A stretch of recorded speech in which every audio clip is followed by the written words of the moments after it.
Hi James. All Formula One cars are said to be built around some basic principle. So the principle about this F15T, wasn't it just to amend the errors from last year, or could we see some innovation in the project? I think all Formula One cars every year they're trying to do more or less the same thing. Put as much power down on the road as possible, so that means not just to have a high level of power, but make that power deliverable by the driver in a nice controllable way. To have a high level of downforce, but again not just absolute peak downforce being well optimized, but across the range of conditions that the car will see on the track, in corners, high winds, low winds, and in straight lines. So making that aerodynamic package deliver performance in a range of conditions. And then a suspension characteristic that allows the right compromise between the suppleness of the suspension over the road and the support of the aerodynamic platform on top, so that you can deliver high downforce to the car but without having the tyres skip across the surface of the road. So those are the things that you work on every year, and in particular compared with last year, where we clearly had an unacceptably large gap in our performance. We've tried to make sure that the weaknesses that we felt were particularly notable on the 14 car were put right for the 15 car. Overall, the car looks more slender and maybe longer compared to last year's car. Is it just a result of the new set regulation concerning the nose section, or is it also a consequence of some repackaging you've done all around the car? I think all the cars on the grid this year are going to be more appealing around the front, around the nose, because after a few years of trying, I think we finally invented a regulation that gets what we wanted from a safety point of view, but also doesn't create the rather unappealing features of the last few years. So I think everyone will look a lot prettier at the front, and the 2015 Ferrari is, I think, nice in that regard. However, the back of the car is something that is noticeably different from the 2014 car, where we have been successful in pulling the bodywork much tighter to all the stuff underneath the skin. And that's been done through a lot of work, not just in the wind tunnel, but also in the design part of the company, to try and find radiator designs that were fundamentally more efficient though. So for every square centimetre of radiator, we're able to extract more cooling this year than last, and therefore able to close the car down at the back as a consequence.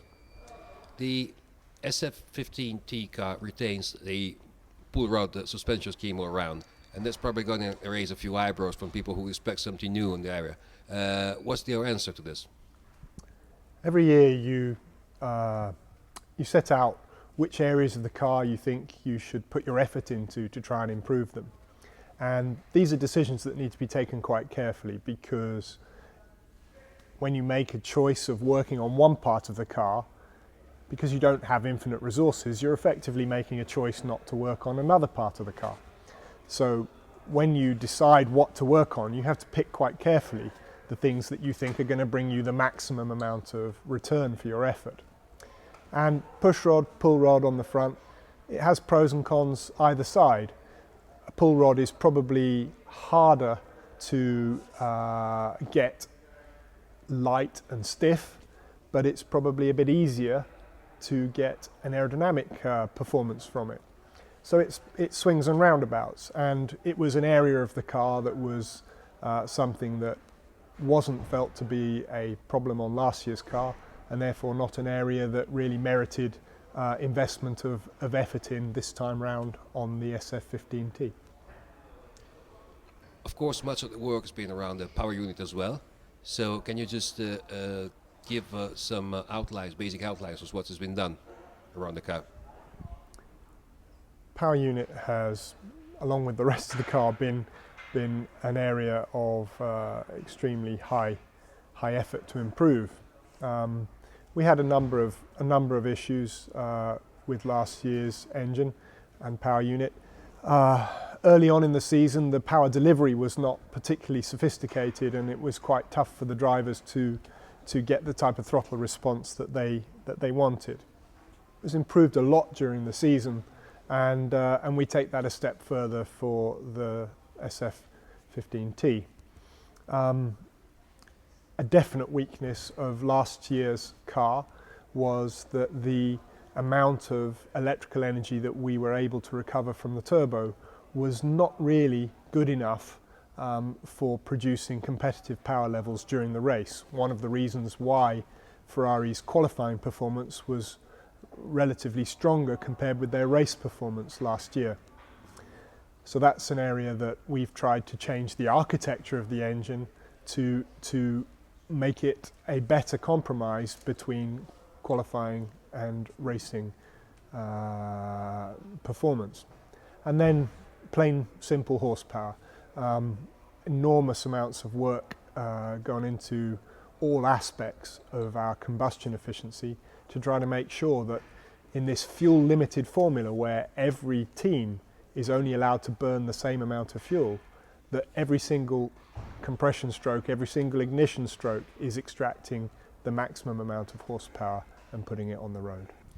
Again, talking about power unit, do you see an advantage in the new rule which Ferrari has endorsed, which allow any team to use up the tokens all through the year instead of just freezing developing the engine at the end of February as used to be last year? When you're coming from a position like we are of attempting to recover a gap in performance between our car and some of the opposition, it's quite galling to have an idea for how you might improve your car, but to not be able to do so because the regulations would freeze a certain part of that design for a whole season at a time. And it's frustrating to sit there looking at something on the shelf that you know could deliver you more performance. So finding ourselves as we are, recovering performance, trying to eat into the lead demonstrated last year by our opposition, it's good to have the flexibility that we will enjoy in 2015 to keep that development program going during the year, to allow us, if we do a good job, to develop stronger and faster than we would do otherwise. Of course, that opportunity is open to every person, every team competing next year.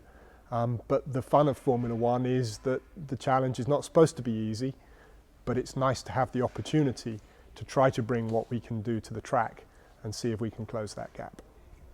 And finally, I understand cars been made like 10 kilos heavier this year. Did that create an issue to you, or rather it was ease off your job as those cars are known to be quite close to the weight limit? The rules that were introduced in 2014 are a lot harder to stay under the weight limit than the rules that we had prior to 2014.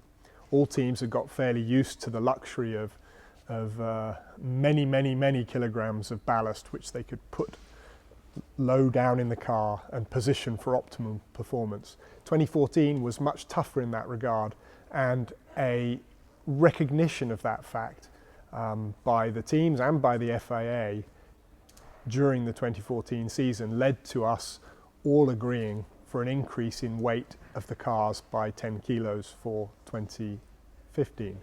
10 kilos, which was then subsequently raised to 11 kilograms owing to a detail in the weight difference between the tyres. So 11 kilos more in 2015 than 14, and that weight difference allows pretty much everyone on the grid to have a sensible level of ballast, a sensible level meaning that they will be able to move the centre of gravity of their car from the front limit allowed under the regulations to the back limit allowed under the regulations without the car being overweight.